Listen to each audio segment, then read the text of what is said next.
Seigneur, on te remercie pour ta présence dans ce lieu et ta présence qui se répand dans la francophonie. Tu nous dis d'ouvrir nos yeux sur les champs, sur la moisson.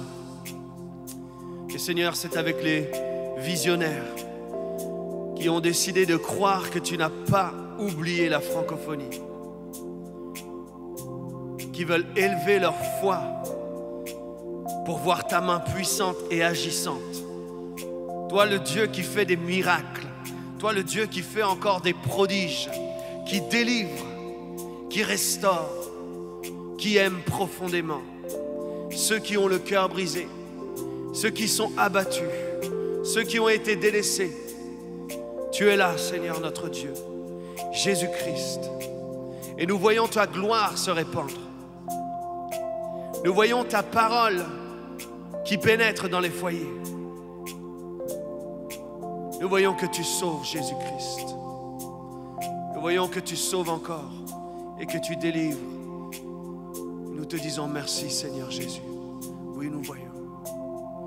Nous voyons ta main puissante étendue sur les nations. Et nous voulons d'un même cœur répondre à cet appel. Par-delà les portes fermées, aucun nom ne t'est caché. Tu es là et tu vois les larmes versées. Tu entends les cris du cœur, tu sondes ses profondeurs, tu désires te délivrer de toutes ces peurs. Jésus, Jésus, Jésus, tu délivres, tu sauves.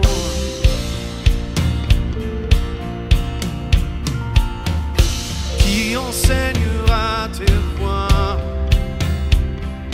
Qui se tiendra devant toi? Qui dira l'amour de Dieu? Qui fera connaître ton cœur à ceux qui n'ont jamais vu ni entendu parler de toi, le seul sauveur?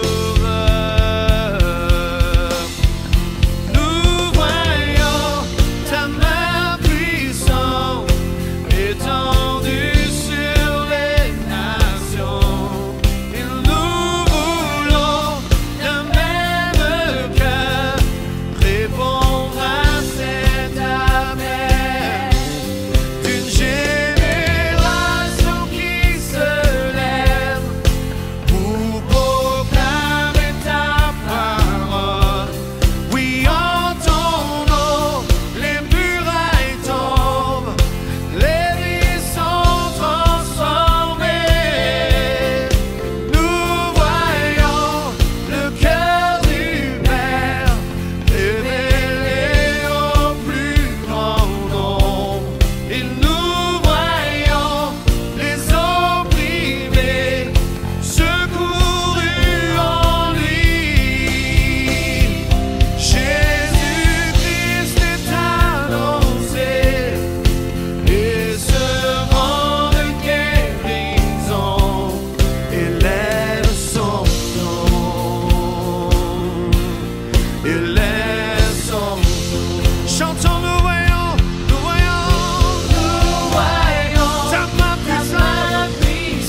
Oui, nous voyons ta main puissante étendue sur les nations.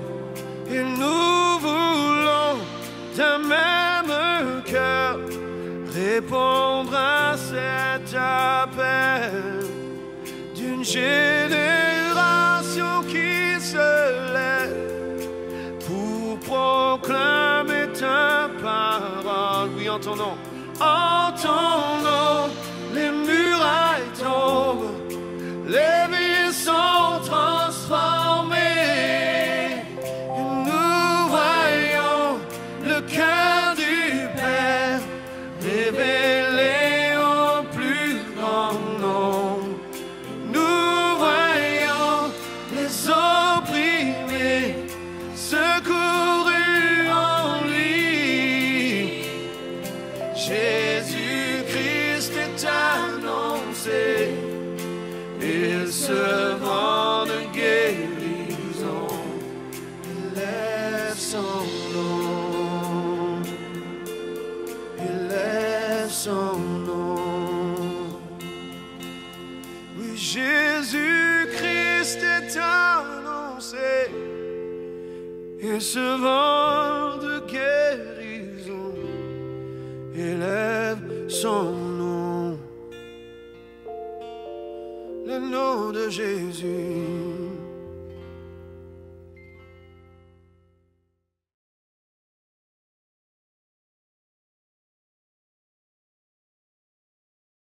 J'ai envie ce matin de dire à toute l'Église, j'aimerais que vous soyez patients et attentifs.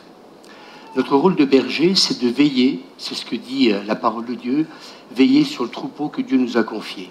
Et c'est avec amour que nous voulons le faire, bien entendu, voulant quelque part bien, que chacun puisse être heureux dans la vie qu'il vit avec le Seigneur, mais aussi en même temps bien, être lucide que la vie, c'est pas toujours un long fleuve tranquille. Est-ce qu'on est d'accord? Et je voudrais laisser comme texte l'introduction 1 Pierre chapitre 5 verset 8. Et donc dans plusieurs versions, il est écrit bien, soyez sobres, lucides, éveillés, restez éveillés. Dit d'autres versions, vigilant. Votre ennemi, l'esprit du mal, est comme le lion qui rugit. Il va partout et cherche quelqu'un à dévorer. Et il y cherche quelqu'un à dévorer. Et je me suis rendu compte ces derniers temps, du fait que j'ai pas mal de pasteurs aussi au téléphone, de leaders, et je me suis un peu posé la question cet été si parfois, pas vous, mais peut-être nous, on est des fois un peu irresponsables quand, quelque part, nous lisons des textes comme ça. Moi, j'ai envie de dire, ça doit nous interpeller. Il cherche quelqu'un à dévorer. Et vous savez qu'à un moment donné, les apôtres, Jésus va leur dire, il va même prier pour eux, intercéder. Et dans son intercession, il va dire, voilà, Satan vous a criblé comme le froment. Et on se rend compte qu'il va y avoir le reniement. Et bien sûr, personne ne s'attendait, à commencer par les apôtres, et ce sont des apôtres, à renier Jésus. Et cet été, ce qu'on a reçu vraiment avec Suzanne, avec mon épouse, c'est qu'il fallait occuper le terrain.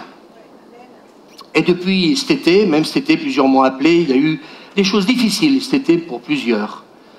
Et malgré qu'on est en vacances, eh bien, vous savez, un pasteur comme un médecin ou un grand chirurgien n'est jamais en vacances réellement. Et puis je me suis rendu compte que l'ennemi a tapé fort cet été. Et peut-être que tous ces messages que Dieu m'a donnés avant, eh bien, dans le sens qu'il ne fallait pas négliger la visitation, qu'il fallait que nous nous attendions à ce qu'il se passe quelque chose au milieu de nous. Et ce matin, quand je vois le nombre de personnes, écoutez, c'est énorme. Et je pense que, eh bien, on est en train de voir quelque chose se produire. Mais, il y a un mais. J'aimerais ce matin qu'on soit attentif parce que quand je vois un peu tous les coups que certains ont pris cet été et même depuis la rentrée, je me suis posé certaines questions.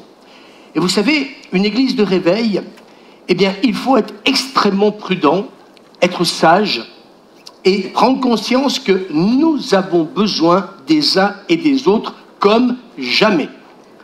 L'apôtre Paul nous rappelle qu'un membre, il ne peut pas être séparé du corps, sinon il meurt. Et je crois que véritablement, plus que jamais, nous devons prendre conscience qu'on a besoin de l'Église. Mais ce qu'on a réalisé cet été particulièrement, ça fait des années que quand nous partons en vacances, que tous les matins, on a un culte personnel de 2 heures, 2 heures et demie. Mais cette année, ça a été particulier. Et cette année, j'ai envie de vous dire, on a été plus loin dans les eaux profondes. La première semaine de vacances, ça a été un cœur à cœur avec le Seigneur. Et on a senti que le Seigneur nous attirait dans sa présence. Et là où nous étions dans un fief catholique, plus catholique que ça, tu meurs. On était entourés donc de prêtres, de sœurs. D'ailleurs, une est venue prier avec nous. Et moi, je dis Amen. Attirée par l'Esprit de Dieu, elle est venue. Elle a énormément aimé ce moment qu'on a vécu ensemble. Et après, on a passé toute l'après-midi à partager parce qu'on avait vécu quelque chose de très, très fort. Et je me suis rendu compte qu'en fin de compte, ce que le Seigneur voulait, avant que nous puissions servir, que nous puissions avoir une responsabilité dans l'Église, j'ai envie de vous dire, ce que Dieu cherche avant tout, c'est un cœur à cœur avec lui. Et je me suis rendu compte ces derniers temps que dans l'Église de Jésus-Christ, et un homme de Dieu qui s'appelle Massicotte, je ne me souviens plus son prénom, Mario Massicotte, et un pasteur me téléphonait dernièrement en disant que l'Église, avec un grand E, ressemble à l'Église de Laodicée. C'est pas moi qui le dis. Et vous savez, cette Église qui n'est ni froide ni bouillante et qui peut être tiède. Et je pense que si ce serviteur de Dieu, d'une renommée internationale, a pu décrire l'Église d'aujourd'hui, eh bien, moi, j'ai envie de vous dire, plutôt que de le vivre en culpabilité, parce que j'ai horreur de la culpabilité, mais moi, quand j'entends ça, eh bien, moi, j'ai envie de vous dire, eh bien, soyons sages et soyons prudents. Ça veut dire que s'ils sont tombés dans la tiédeur, voire peut-être dans la froideur, toute une Église avec leur leader, je vous le rappelle, relisez les textes, et Jésus ne s'adresse pas aux disciples, il s'adresse à son Église. Ça veut dire que certainement les pasteurs, les leaders aussi font partie de ceux qui peut-être ont tiédi et se sont peut-être refroidis. Et ça n'arrive pas qu'aux autres. Écoutez-moi bien ce matin, je voudrais vous emmener dans ce qu'on a expérimenté, mais je voudrais dire ce matin à l'Église, il va falloir maintenant passer à la vitesse supérieure. Et je voudrais dire à l'Église ce matin, et aux responsables, écoutez-moi bien, on ne peut pas passer au réveil à la vitesse supérieure tous, si quelque part, eh bien, nous ne veillons pas à ce que maintenant on mette l'Église sous protection. Je le dis par le Saint-Esprit, je crie aux responsables de l'Église. Nous voulons le réveil, nous voulons une grande salle remplie. J'aimerais vous dire, est-ce que vous croyez que le diable va nous bénir et va nous dire, allez-y, remplissez cette salle. Son intention, c'est pas de sauver les âmes, c'est de perdre les âmes. Et vous savez, ces derniers temps, eh bien, beaucoup ont été éprouvés. Certains sont même à l'hôpital en ce moment. D'autres ont vécu un deuil, d'autres ont vécu des choses terribles. Et puis cette semaine, j'apprenais malheureusement un ami que nous avons connu avec Suzanne du temps de Robert Adix. Donc, je ne sais pas s'il faut dire son nom, c'est sur Internet. Donc, il a perdu donc son fils de 38 ans. Donc là, c'est passé, là, l'enterrement risque, je crois, de se faire cette semaine. Et donc, il avait 3 enfants. Et puis, les 2 derniers, 2 ans et demi. Et la dernière avait à peine que 2 mois et demi. Vous savez, je voudrais vous dire ce matin, l'ennemi ne fait pas de quartier. Moi, ce qui me désole, c'est que je me rends compte comment sont les réactions dans de telles épreuves. Et peut-être que nous nous croyons à l'abri de tout ça. Peut-être que nous pensons que, comme Pierre, nous allons bien réagir devant l'épreuve. Mais moi, j'ai envie de vous dire, l'épreuve va nous rappeler qui nous sommes exactement. Et là, il n'y a pas de pasteur, il n'y a pas de responsable plus fort que d'autres. Nous voyons dans la Bible que certains qui sont passés aussi par l'épreuve ont eu des réactions terribles. Et je pense que ce matin, il faut que nous comprenions peut-être l'essentiel. Et moi, ce matin, j'aimerais vous dire, il y a comme un cri qui est là dans mon cœur. Parce que je dis, ça suffit de subir. Plusieurs, cette semaine, ou la semaine passée, m'ont appelé, oui, le médecin m'a dit ceci, le médecin m'a dit cela. Mais écoutez, vous savez qu'on a un grand médecin qui est plus grand que les médecins de la terre. Est-ce que vous avez oublié la Bible? Est-ce que vous avez oublié les promesses de Dieu? Est-ce que vous avez oublié que quand on vient ici, c'est pas que pour écouter un prédicateur, mais est-ce que vous croyez que l'Église ne doit pas être un lieu de signes, de miracles et de prodiges aussi? Et que si les gens venaient à Jésus, est-ce qu'ils venaient à Jésus en bonne santé? Cette femme qui avait une hémorragie, 12 ans une hémorragie, est-ce qu'une femme qui fait une hémorragie va aller voir Jésus? Une femme qui a une hémorragie, aujourd'hui, elle irait à l'hôpital, oui ou non? Eh bien, elle n'a pas décidé de se faire soigner parce que ça faisait 12 ans. Eh bien, la Bible nous dit qu'elle se faisait soigner par les médecins et qu'elle avait dépensé toute sa fortune, 12 ans d'hémorragie. Mais ce jour-là, elle a entendu parler de Jésus, elle s'est frayé un chemin, comment dire, parmi la foule, et elle était déterminée. J'aimerais vous dire, certains, ils ont baissé les bras. Venez à l'église, venez chercher Dieu, bon sang. Arrêtez, ce matin, je ne vais pas être, comment dire, peut-être dans la gentillesse. J'ai envie de vous dire ce matin, je suis fatigué d'entendre des chrétiens toujours se plaindre. Mais je crois que véritablement, il nous faut chercher sa présence et sa face. Et déclarer que dans ce lieu, eh bien, Dieu veut bénir, Dieu veut relever, Dieu veut guérir, Dieu veut opérer des miracles. On en a vécu par dizaines dans ce lieu. Est-ce qu'on peut dire Amen? Oui, on a vécu, on a vu un paralytique se lever dans ce lieu. On a vu des cancers être guéris. On a vu l'action du Saint-Esprit. Mais j'aimerais vous dire une chose ce matin. Écoutez-moi bien. Si vous n'êtes pas amoureux de Dieu et de Jésus, tout ce que vous le ferez dans la contrainte. Vous viendrez dans l'église et à l'église, vous viendrez dans la contrainte. Quand il faudra se lever pour louer, pour adorer le Seigneur. Vous savez, moi, ce que j'ai réalisé depuis que je suis né, c'est que quand on aime quelqu'un, on est prêt à toutes les folies.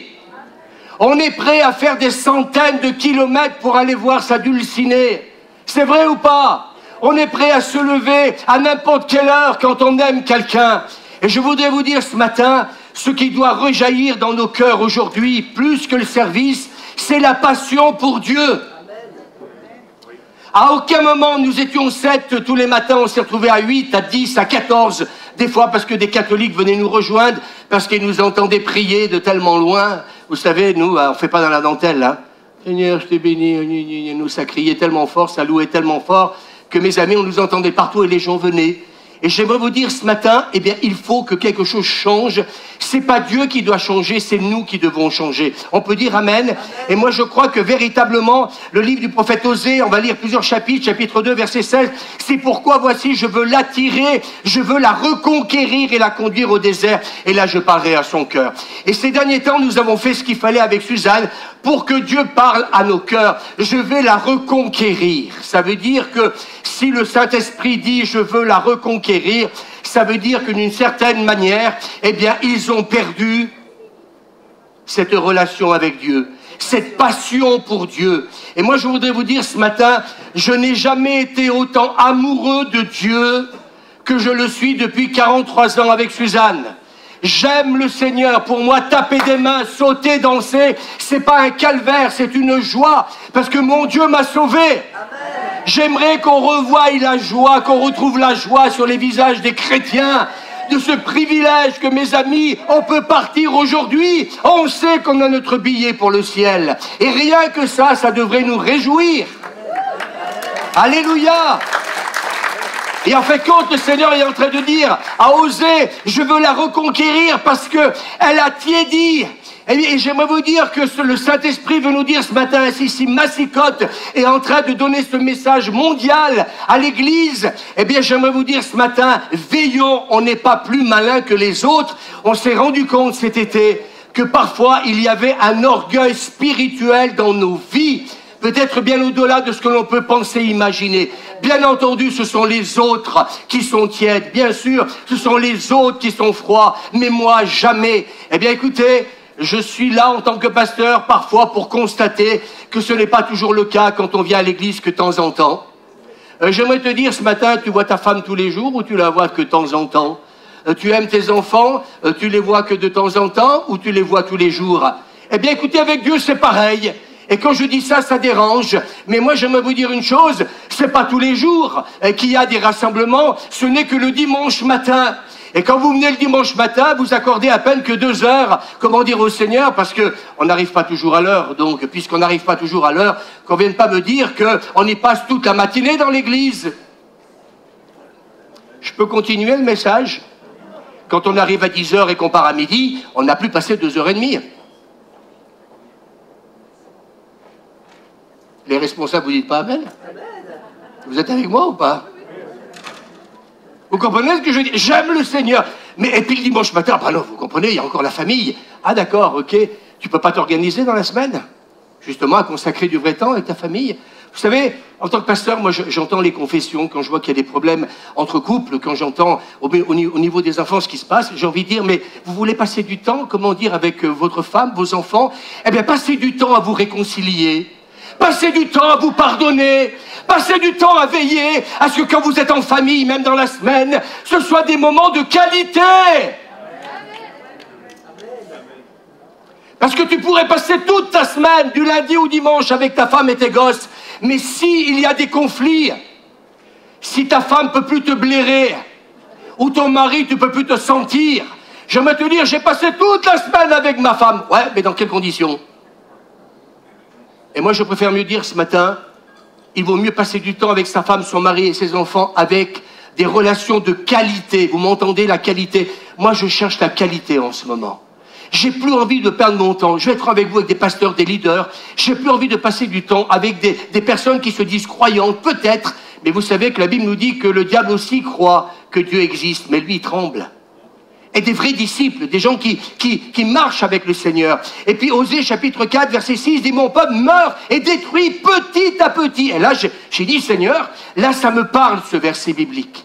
Ça me parle parce que c'est écrit « Mon peuple meurt et détruit, périt petit à petit, faute de connaissance ». Et je me suis rendu compte que plus on s'éloigne du Seigneur, moins on apprend à le connaître. Et petit à petit, nous allons nous refroidir. Nous allons tiédir. Moi, j'aimerais vous dire, on ne passe pas de A à Z du jour au lendemain. La tiédeur ne commence pas, je dirais, en une journée. Ça se fait comment dire, doucement. Oh, un dimanche matin, je vais pas venir à l'église. Oh, puis aujourd'hui, c'est pas grave, je vais pas lire ma Bible. Et puis, oh, puis c'est pas grave, ce matin, je vais pas rencontrer le Seigneur, je vais pas prier. Oh, puis c'est pas grave. Et puis c'est pas grave par-ci, c'est pas grave par-là. Et puis, on se rend compte que cette passion, cette fougue pour le Seigneur, pour la parole, moi, je comprends pas on reste pas jusqu'au bout pour écouter la parole de Dieu. Il y a d'autres priorités. Oui, mais relisez un peu les 10 commandements. Tu aimeras l'Éternel, ton Dieu. Est-ce que quelqu'un peut dire amen avec moi? Amen. Vous savez, moi j'ai une femme extraordinaire. Je le pense et je le dis. J'ai pas besoin de lui dire le dimanche matin, lève-toi, on va aller prier. Depuis que nous sommes mariés, jamais une fois, Suzanne, écoutez-moi bien, ne m'a dit, oula, mais Louis, tu te rends compte, il faut être à 8 heures là-bas à l'église. Écoutez, elle se prépare, je me prépare. Et puis on vient à l'église en étant heureux. Et non pas dire, waouh, encore ce matin? Eh bien oui, heureux. Heureux parce qu'on sait tout le bénéfice qu'on va retirer de ce cœur à cœur avec Dieu. Et vous savez pourquoi? Eh bien quelque part, certains ne le cherchaient pas. Parce que vous ne savez pas ce que c'est que de retirer un bénéfice d'être dans sa présence. Vous savez, quand Moïse, on en parlera dimanche prochain, est monté sur la montagne pendant 40 jours, eh bien, il a su ce que c'était que d'être au bénéfice de la présence de Dieu. Mais il n'est pas resté 1 heure, il n'est pas resté 2 heures, il est resté 40 jours dans sa présence. Et quand il est revenu, on n'a plus le même à la maison. Et nous voudrions, comment dire, être changés sans être au bénéfice de cette présence qui seul peut nous transformer. On peut dire amen? Osée chapitre 6, connaissons, appliquons-nous à connaître l'Éternel. J'ai beaucoup aimé cette version. Appliquons-nous. Oh, à l'école, mon fils, ma fille, il faut t'appliquer pour tes devoirs. Eh bien, le chrétien aussi, il doit s'appliquer à connaître l'Éternel. Et c'est marqué, à partir du moment où nous allons nous appliquer à le rechercher. Vous savez ce que c'est écrit dans ce verset, la suite? Si tu t'appliques à le chercher, la suite me dit, alléluia, il viendra pour nous. Ah, je veux Dieu dans ma vie. Ah, Seigneur, bénis-moi. Je suis malade, je suis pas bien, bénis-moi. Oui, mais est-ce que tu apprends à le connaître? Est-ce que tu veux le chercher? Est-ce que tu veux passer du temps, comment dire, dans ce cœur à cœur avec lui? J'aimerais vous dire une chose, je vais être franc avec vous. Si par exemple Jean-François ne m'aime pas, est-ce que vous croyez que je vais aller vers lui? Vous peut-être. On n'ira jamais vers quelqu'un que l'on ne n'aime pas, mais quand on l'aime, mes amis, eh bien j'aimerais vous dire que si nous disons au Seigneur que nous l'aimons, envers et contre tout, eh bien j'aimerais vous dire une chose, il va venir. Amen. Et ce qui fait venir la présence de Dieu, c'est pas le prédicateur qui a une renommée internationale uniquement, parce que ce ministère international, il est béni, Parce qu'il vit du temps dans ce cœur à cœur avec Dieu. C'est parce qu'il connaît son Dieu. Parce qu'il réjouit le cœur de Dieu le matin quand il se lève. Il réjouit le cœur de Dieu quand il va se coucher le soir. Et qui rend grâce au Seigneur, eh bien, d'avoir passé une journée où il a été gardé de la mort, gardé de l'accident, gardé de la maladie. C'est aussi prendre soin, et le peuple va dire Amen, de veiller à remercier Dieu quand vous mangez. Amen.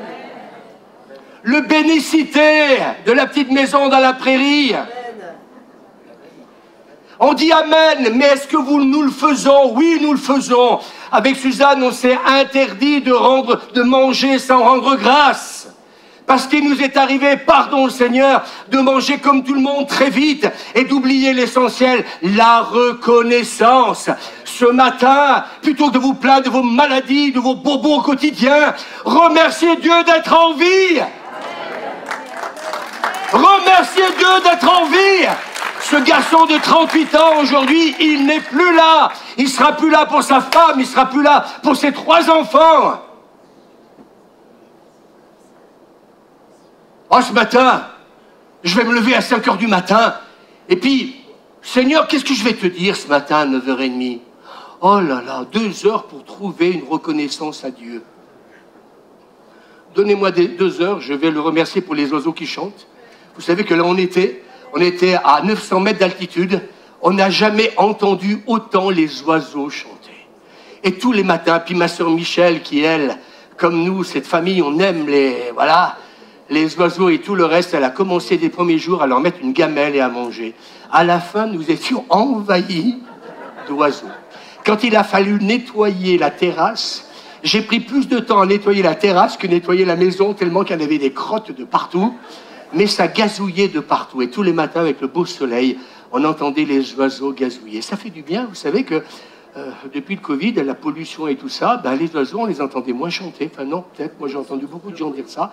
Mais là, on en avait de ces flopés. Puis je peux vous assurer que, eh bien, écoutez, on a vu les petits aussi arriver. Puis la maman qui donnait à manger, comment dire, aux oiseaux. Quand on est parti, ma parole, ils mangeaient tout seuls. Hein. Je peux vous assurer, je ne sais pas s'ils rendaient grâce, mais en attendant, je peux vous assurer qu'ils avaient la descente facile. Et puis, donc, il viendra pour nous. Mais Osée va dire au chapitre 8, Israël a rejeté le bien. L'ennemi le poursuivra. Waouh! Et vous savez que la quête du chrétien, c'est, est-ce qu'on peut dire Amen? Rechercher le bien. Amen. Parce que si nous ne recherchons pas le bien, le pardon, oui, la grâce, supportez-vous, supportons-nous les uns les autres, c'est marqué, l'ennemi le poursuivra. J'aimerais vous dire une chose, j'ai plus envie de laisser de la place à l'ennemi dans ma vie.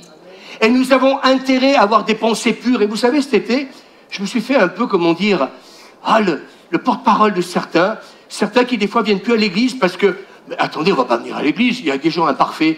Je me suis dit, mais ce sont des orgueilleux, je disais à Suzanne, parce qu'ils sont parfaits, eux, pour ne plus venir à l'église.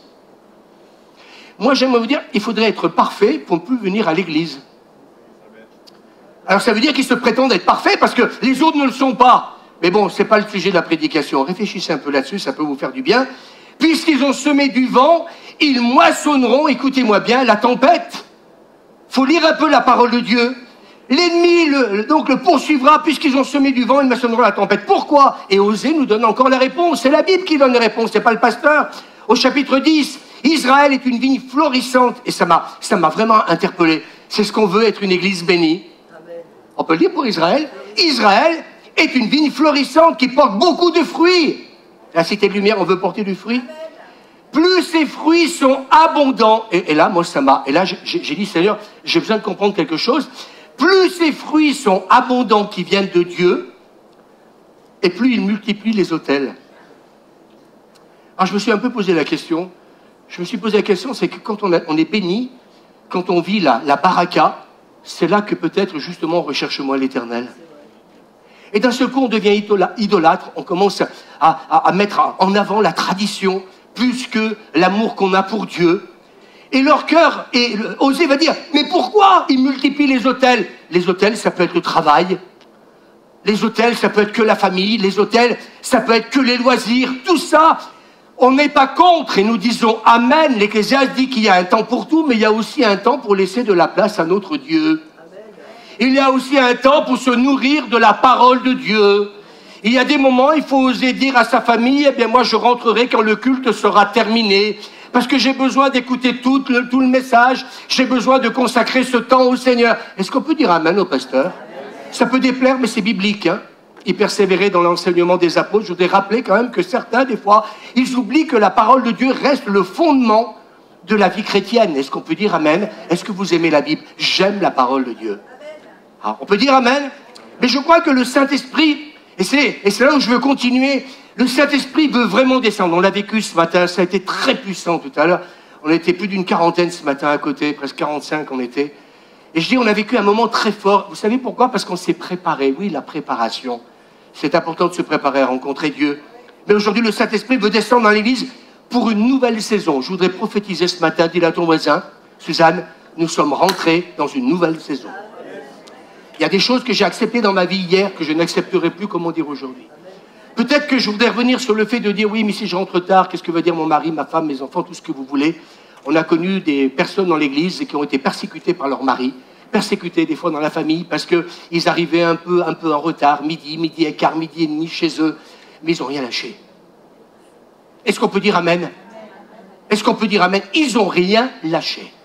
Parce qu'en fait, compte, eh bien, ce temps, il était consacré à Dieu et à personne d'autre. Tu fais ton mari un Dieu? Je pose la question. Tu fais ta femme un Dieu?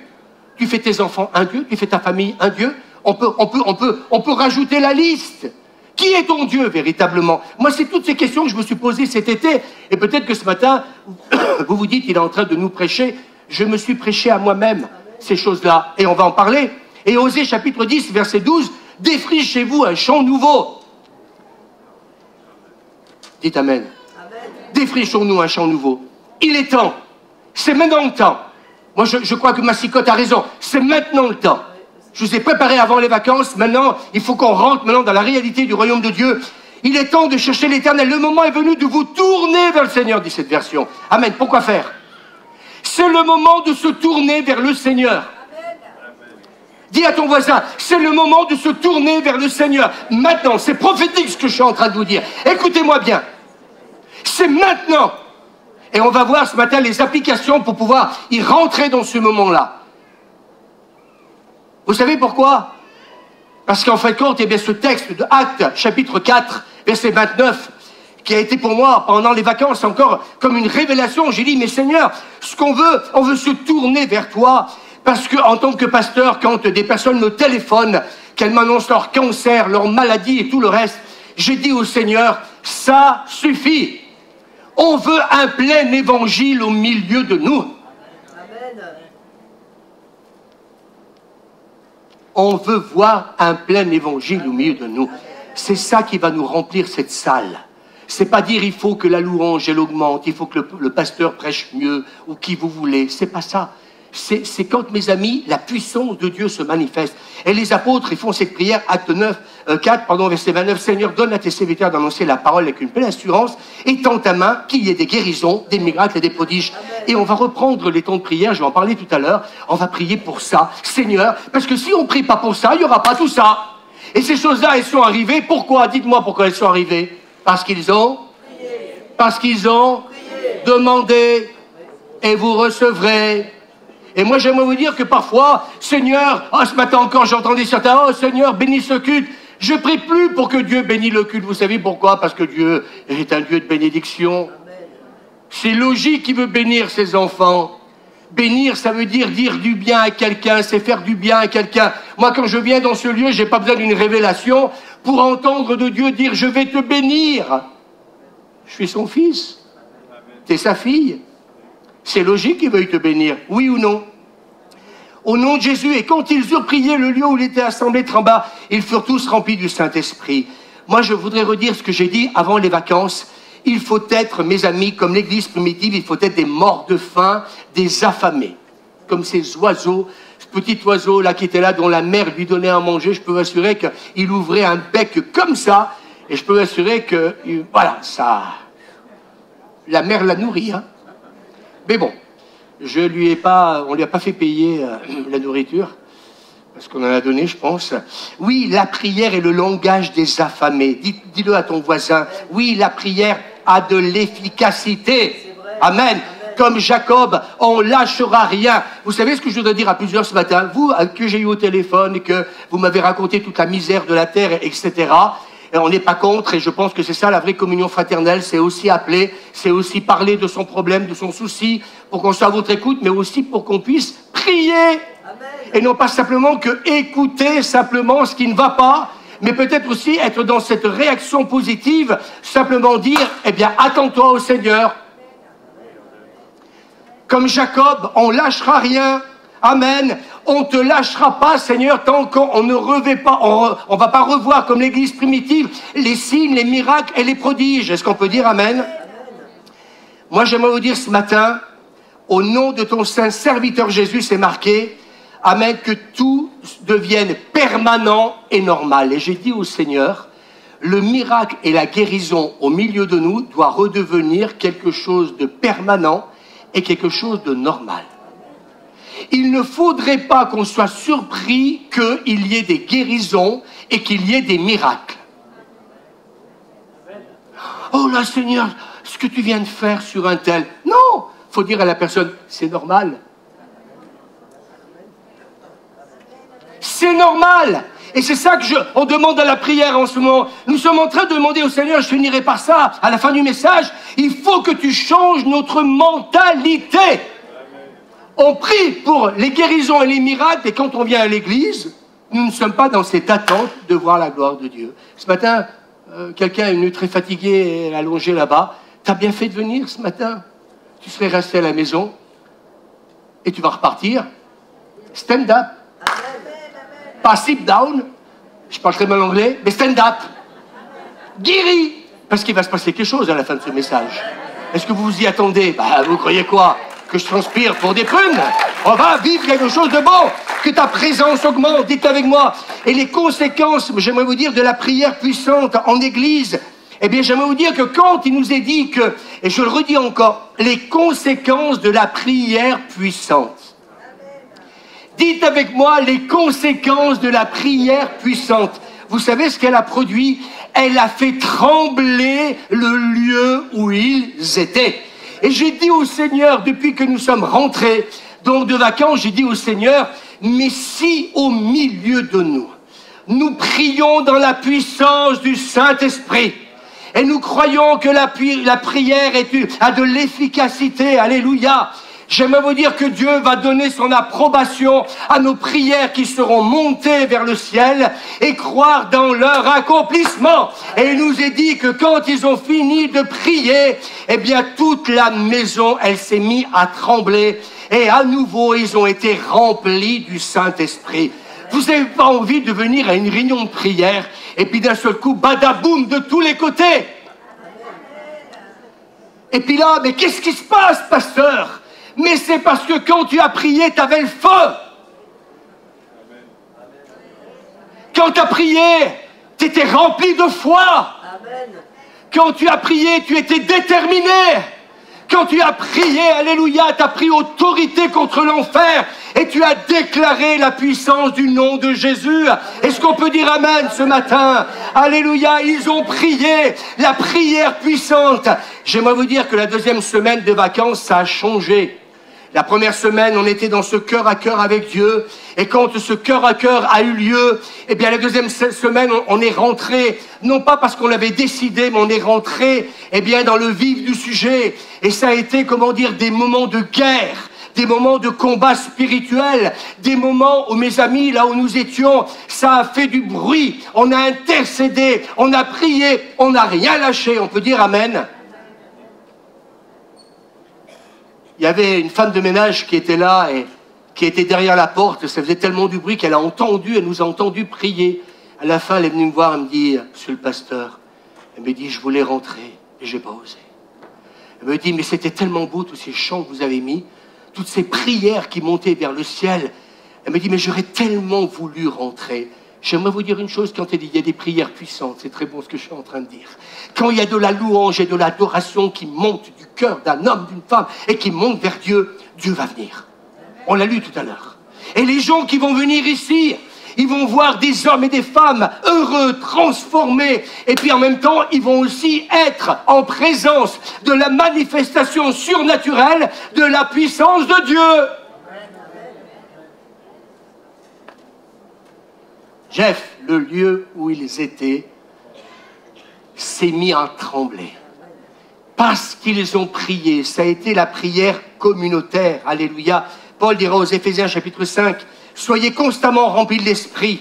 Soyez constamment, remplissez-vous de l'Esprit Saint, dit une autre version. Amen. » Et je voudrais dire ce matin, on va en parler. Je crois que depuis 1 an et demi avec la Covid, eh bien, ok, on a supprimé les réunions de prière.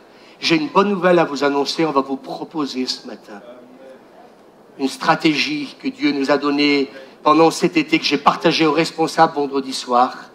On veut mettre en place quelque chose de nouveau.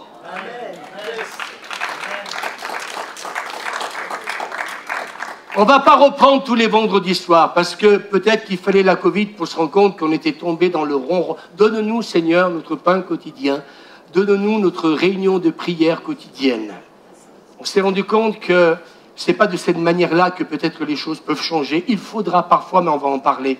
Mais moi, j'aimerais vous dire ce matin, ce qu'on souhaite et ce qu'on désire pour l'Église, c'est en fin de compte une relation permanente avec Dieu. Elle doit commencer à la maison. Elle doit continuer à l'Église. Est-ce qu'on peut dire, amen, une relation permanente avec Dieu? Ce qui va changer ta vie, musicien, chanteur, leader, pasteur, disciple de l'Église, c'est cette relation. Et je voudrais vous dire que depuis qu'on est rentré, avec Suzanne, compte tenu qu'on a vécu ce cœur à cœur avec Dieu, nous ne pouvons plus nous passer de sa présence. Est-ce qu'on peut dire amen? Je peux vous dire un peu ce qu'on a fait? Alors quand on est rentré, j'ai dit à Suzanne, je lui ai dit chaque année on rentre et puis d'un seul coup on a notre vie de prière, on avait notre vie de prière avec Suzanne, mais c'était pas vraiment ce que, pour ma part, j'attendais et j'espérais. Et cette année j'ai dit, pétard, tous les matins on était capable de se tenir devant Dieu de 10h à minuit, à midi et demi. J'ai dit, mais on pourrait pas continuer aussi, mais à l'église. Alors, on va pas mettre des réunions officielles, ce ne sera pas des réunions officielles, mais tous les matins avec Suzanne, on a décidé le lundi, le mardi, le jeudi matin avec la réunion de 9h30 à l'église, le vendredi et le dimanche matin, d'être là, sauf les jeudis c'est à 9h30, mais d'être là à 7h30. Et j'ai une bonne nouvelle à vous annoncer, depuis 15 jours on a commencé avec Suzanne. On est là tous les matins à 7h30. Du temps de Robert a dit que c'était 6h du matin, mais c'était une fois par semaine.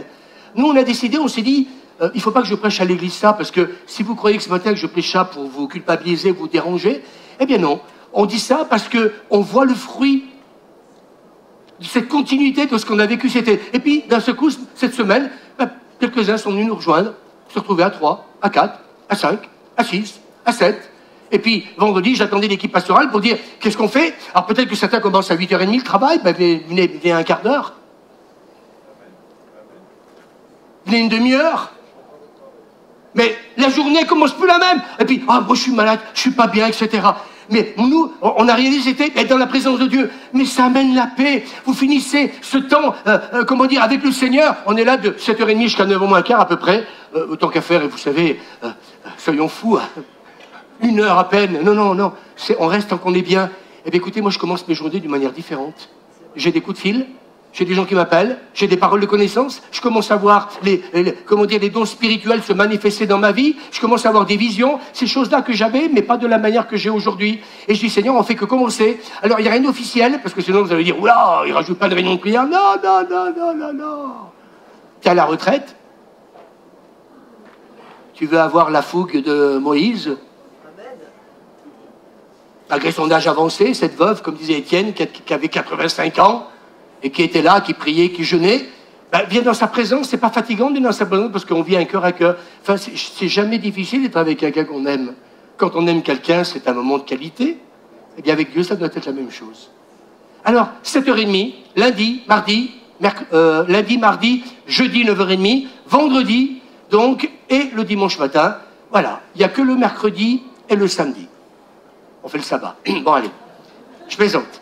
Et en même temps, on a dit que l'équipe pastorale, que quand il y aura des séminaires, des choses importantes, eh bien ça veut dire que de temps en temps, le vendredi soir, j'ai dit de temps en temps, quand on sentira qu'il y a un événement important, qui soit politique, oui, même politique par rapport à l'actualité, il faut quand même qu'on prie, quand il y a des choses qui se passent qui sont peut-être compliquées, difficiles, ou la préparation d'un séminaire, ou quelque chose d'important, un invité, eh bien, peut-être qu'à vendredi soir, on se retrouvera. Donc là, ce sera le rassemblement de l'église. Et puis, souvenez-vous, à la chapelle de la Grâce, le samedi soir, on avait des soirées. On était dans la présence de Dieu, on louait, on adorait le Seigneur. Et ça aussi, on a dit que l'équipe pastorale, que de temps en temps, on a dit de temps en temps, on remettrait ça, comment dire, en place, pour vivre des soirées de louange et d'adoration. Et on invitera tous ceux qui veulent venir. Les internautes, quand ce sera le moment, vous serez aussi les bienvenus. Vous savez qu'un réveil peut démarrer de quelle manière? En étant dans la présence de Dieu. Est-ce qu'on peut dire Amen? Et vous savez pourquoi on sera là? Pour un remplissage de sa présence et que son esprit demeure en permanence au milieu de nous. Est-ce qu'on peut dire Amen? Et moi, j'aimerais vous dire ce matin, on va relever le manteau qu'Élie a laissé tomber. On va le relever ensemble. Donc, dès demain matin, 7h30, c'est ouvert. Après, on verra peut-être plus tard, on dit que les responsables, peut-être que certains qui habitent loin, est-ce qu'on fera peut-être un Zoom, j'en sais rien pour le moment. On commence avec le commencement. Si personne ne vient, nous, on y sera. Vous inquiétez pas, parce qu'on ne veut pas perdre le bénéfice de ce remplissage. Et puis que j'en ai marre de voir Jacqueline et d'autres ramasser des coups derrière les oreilles. Et puis en fait compte, on est là. Oh les pauvres, oh, vous vous rendez compte, le diable il attaque. Vous avez lu le texte de 1 Pierre chapitre 5 verset 8, qui cherche à nous bouffer, qui cherche à nous détruire. Et moi je crois qu'aujourd'hui on ne peut plus continuer comme ça. Alors vous allez me dire, oui mais vous vous rendez compte pasteur, ça veut dire que oui, un réveil sans sacrifice, ça n'existe pas. Vous vous souvenez dans les vacances, j'ai parlé d'églises qui étaient là, de 18h à 3h du matin. Ils étaient là pourquoi? Pour faire plaisir au pasteur, mais parce que la présence de Dieu était là. Si pour nous c'était une corvée, vous voulez que je dise? Vous croyez que je suis, moi, homme et pasteur, à obliger Suzanne à venir le matin avec moi? Tout ça, c'est concertation. Tout à l'heure, vous qui dites, parce que je vous entends au téléphone, ouais, mais le dimanche, c'est compliqué de venir à l'église. À un moment, vous savez, je suis entier. Hein. Je dis la vérité, je dis tout haut ce que d'autres pensent tout bas. Ah, vous vous rendez compte, il faut encore venir, encore à l'église, alors que toute la semaine on travaille. On ne se voit pas assez avec mari, femme, etc. Oui, d'accord, oui, je l'entends, ça aussi, mais c'est idem pour nous. Mais la seule différence, c'est qu'on le fait avec passion. La seule différence, c'est qu'on a compris aussi qu'il y a quelque chose qui revient à Dieu et à Dieu seul, et à personne d'autre. Et que les Juifs, ils n'ont pas un problème tous les samedis de fêter le sabbat. Est-ce qu'on peut dire Amen? Je voudrais vous rappeler aussi que les musulmans, ils sont capables de prier 5 fois dans la journée. Je parle des vrais pratiquants. Ça peut vous aider à moins grincer des dents ce matin? À m'aimer encore plus? Ben oui, mais oui. Si vous savez, si ce matin je prêche pas la vérité, vous comprenez ce que je veux dire? Moi, vous savez, je suis toujours malade quand à un moment donné quelqu'un me téléphone et qui m'annonce une catastrophe. Mais d'un seul coup, je me dis, mais il en est où dans sa vie spirituelle? Alors mes amis, il y a une chose qui est importante, parce que pour continuer, on va relever le manteau que Élie a laissé tomber. Mais j'aimerais vous dire, il faut que, comme j'ai dit tout à l'heure, que sa présence et son esprit soient en permanence dans nos vies. Et regardez ce que dit l'apôtre Paul aux Éphésiens, chapitre 6, verset 11. C'est des versets que l'Église devrait connaître par cœur et les lire tous les jours. Et je pense, et puis quand on me dit, ouais, j'ai perdu ceci, j'ai perdu un tel, mais moi je ne suis pas surpris quand on perd un enfant d'un cancer, quand on perd quelqu'un, une femme d'un cancer et le reste. Parce qu'on n'est pas dans un monde où le diable n'agit pas, il est à l'œuvre. Tous les jours, ouvrons nos yeux. La Covid nous a tués, comment dire, je ne sais pas combien de personnes sur la Terre, mais c'est encore... Mais s'il n'y avait que la Covid, il n'y a pas que la Covid, il y a le cancer. Le cancer, c'est 160 000 morts par an, je crois. Je ne sais pas si vous vous rendez compte, plus que ça a tué la Covid en France. Mais là, c'est chaque année. Peut-être un peu qu'on ouvre les yeux. Revêtez-vous de l'armure de Dieu. Revêtez-vous de l'armure de Dieu. Pourquoi? Et moi qui connaissais ce texte par cœur, Étienne, tu veux que je te dise, le Seigneur me dit, arrête-toi 2 minutes. Afin de pouvoir tenir ferme. Amen. Pourquoi tu ne tiens pas ferme? Parce que tu as oublié l'essentiel. Le matin, lève-toi avant d'aller travailler, de faire quoi que ce soit. Eh bien, cette armure, il nous la faut. Afin de pouvoir tenir ferme contre toutes les ruses du diable. Car nous n'avons pas lutté contre des êtres de chair et de sang, mais contre les puissances, contre les pouvoirs de ce monde, des ténèbres. C'est clair ou pas? Enfin, moi, je ne sais pas, j'ai envie de dire des fois à certains chrétiens, mais vous oubliez ce qui est marqué dans la Bible? Contre les autorités, contre les pouvoirs de ce monde, des ténèbres, contre les esprits du mal dans le monde céleste. C'est pourquoi endosser l'armure que Dieu donne afin de pouvoir résister. Afin de pouvoir résister. Et là, Suzanne aussi, il y a encore ce verset qui m'a sauté aux yeux. Afin de résister aux mauvais jours. Ça arrive qu'il y ait des mauvais jours? Levez la main pour ceux qui me savonnettent. Il y a des mauvais jours. Mais mes amis, la Bible nous dit, afin de résister aux mauvais jours et tenir jusqu'au bout, après avoir fait tout ce que la parole de Dieu déclare. Et je vois plein de chrétiens qui baissent les bras. Mais pourquoi? Parce qu'en fin de compte, eh bien, mes amis, ils ont oublié d'endosser l'armure et puis ils ont mis de côté tout ce que je suis en train de vous prêcher ce matin. Et après, on s'étonne que l'ennemi, lui, a le dessus sur nos vies. Alors oui, il faut compter sur Dieu. Oui, il faut être déterminé, comme cette femme, devant ce juge inique. Et mes amis, j'ai réalisé encore cette semaine que c'était le combat de la foi qu'elle a mené. Oui, le diable peut nous résister. Mais l'apôtre Jacques va dire, résistons au diable et il s'enfuira loin de nous. Dis-le à ton voisin, résistons au diable. En restant tout seul à la maison, surtout pas. En étant ensemble. J'ai même des leaders qui m'ont dit ces derniers temps, c'est vrai que peut-être qu'on était trop seul, peut-être qu'il faut peut-être qu'on ait cette humilité pour dire quand ça va pas, même pasteur, même leader, on a besoin des uns et des autres. Est-ce qu'on peut dire amen? Je prie d'une église, mais ça, il faut que je la porte, peut-être que Mélissa m'aidera, mais j'ai fait une étude cet été, et je la continue là, qui m'a énormément parlé sur les peurs. Ce que la peur peut engendrer des conséquences dans nos vies. Et j'aimerais vous dire une chose, que ça m'a énormément parlé, ouvert les yeux, ça m'aide pas mal à aider pas mal de gens en ce moment. Mais résistons au diable et s'enfuira de nous. Et j'aimerais vous dire que l'ennemi, lui, il va tout faire pour résister et empêcher que les promesses de Dieu s'accomplissent. Vous m'entendez ce matin? Il ne veut pas que ce que Dieu nous a promis, toutes ces paroles prophétiques, elles puissent se réaliser. Et moi, j'aimerais vous dire un jour, j'ai béni Dieu pour Vincent Esterman, ce pasteur que j'aime, qu'on avait vu il y a quelque temps en arrière avec Suzanne. Il dit, par la prière, on peut l'amener à un point de rupture. Amen. Par la prière. Amen. Non pas en parlant que de vos problèmes, mais en prenant l'armure, en étant ensemble, en ayant cette humilité pour reconnaître qu'on a besoin des autres dans la prière, dans l'intercession. C'est nous tenir ensemble, élevons un mur, oui, là où il y a des brèches. Cet été, j'en parlerai dans les messages qui suivent, mais j'aimerais vous dire, cet été, on a réalisé que quand Dieu dit élever un mur, c'est élever un mur là où il y a des brèches, parce que c'est par cette brèche que l'ennemi peut s'infiltrer dans nos vies. Et puis donc, amener l'ennemi à un point de rupture en occupant le terrain. Dites amen à votre voisin, en occupant le terrain, et ne pas le laisser à l'ennemi. Occupe ton terrain. Occupe-le. Ne laisse pas au diable.